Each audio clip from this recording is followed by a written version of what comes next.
દાખલા નંબર 31 જો a -5 7 b -4 -5 c -1 -6 અને d 4 5 ક્રમમાં એક ચતુષ્કોણના શિરોબિંદુઓ હોય તો ચતુષ્કોણ ABCD નું ક્ષેત્રફળ શોધો.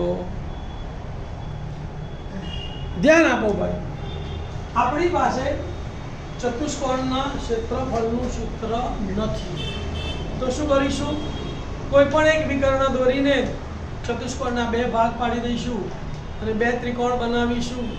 બંને ત્રિકોણના અલગ અલગ ક્ષેત્રફળ શોધી અને બંને ત્રિકોણના ક્ષેત્રફળનો આપણે સરવાળો કરી દઈશું એટલે આપણને ચતુષ્કોણનું ક્ષેત્રફળ મળી જાય. ધ્યાન આપો, આપણે પહેલા એક આકૃતિ દોરી કાઢે ચતુષ્કોણ ABCD દોર્યો.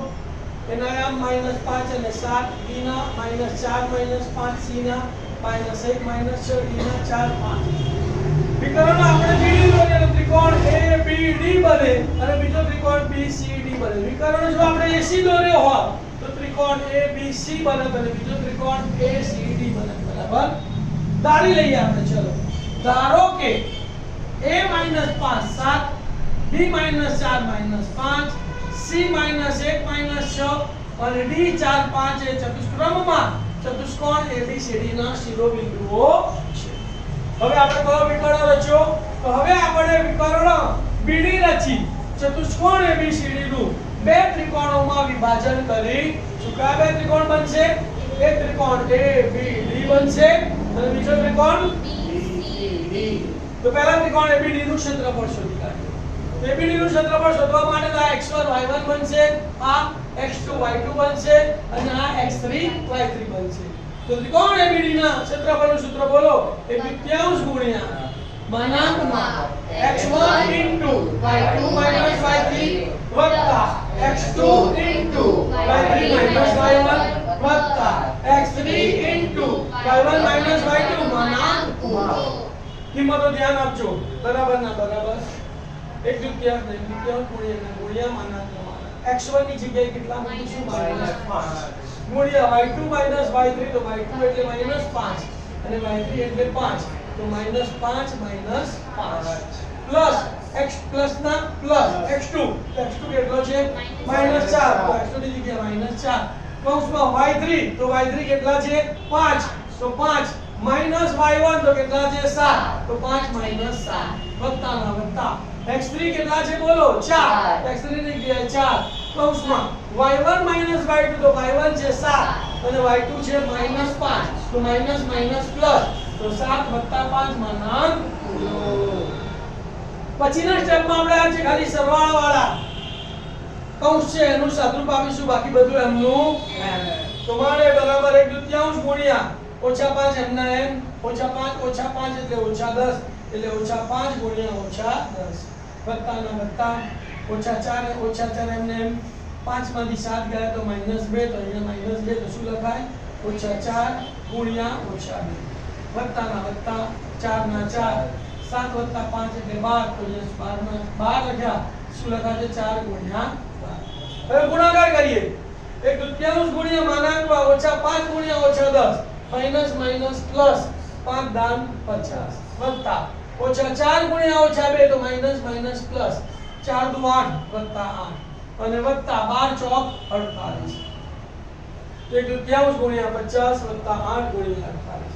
આ બધાનો સરવાળો કરીએ તો 8 ને 8 16 નો છગડો વધી પડી 1 4 ને 1 5 ને 5 10 તો 106 તો બરાબર શું લખીશું બોલો?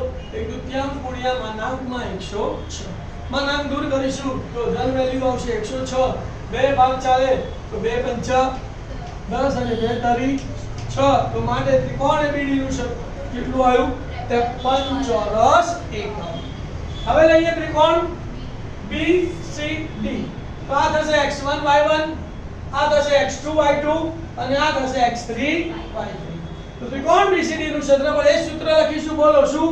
બરાબર 1/2 ગુણ્યા માનાંકમાં x1 * y2 - y3 વત્તા x2 * y3 - y1 વત્તા x3 * y1 - y3 એટલે કે 1 2 3 પછી 2 વાળો તો 2 3 1 પછી 3 વાળો તો 3 1 2 એ બધું મૂકું છું.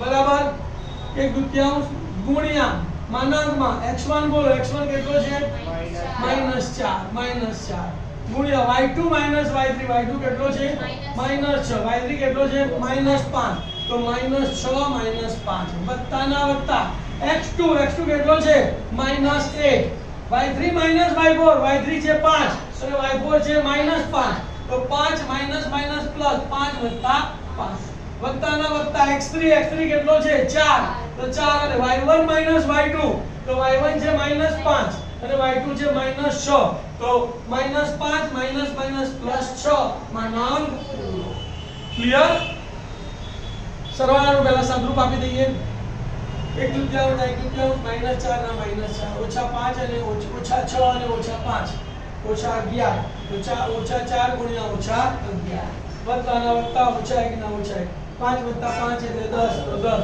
તો -1 ગુણ્યા 10 વત્તાના વત્તા 4 ના 4 -5 અને +6 એટલે બાદબાકી 6 માંથી 5 જાય તો 1 મોટી સંખ્યા પ્લસ એટલે 1 તો 4 ગુણ્યા 1 માનાંક પૂરું હવે ગુણાકાર કરીએ 1/3 ગુણ્યા -4 ગુણ્યા -11 પ્લસ 11 ચોક 44 પછી 10 ગુણ્યા -1 એટલે -10 અને -10 એટલે પ્લસ માઈનસ તો -10 અને પછી 4 એકા 4 તો વત્તા 4 44 ને 4 48 માંથી 10 જાય તો 38 તો 1/3 ગુણ્યા માનાંકમાં 38 માનાંક દૂર કરીએ તો 1/3 ગુણ્યા 38 19 દો 38 તો અહીંયા આવશે 19 તો માટે BCD બરાબર 19 ચોરસ હવે તેથી ચતુષ્કોણ ABCD નું ક્ષેત્રફળ બરાબર શું થશે ત્રિકોણ ABD નું ક્ષેત્રફળ વત્તા ત્રિકોણ BCD નું ક્ષેત્રફળ ત્રિકોણ ABD નું ક્ષેત્રફળ કેટલું છે 53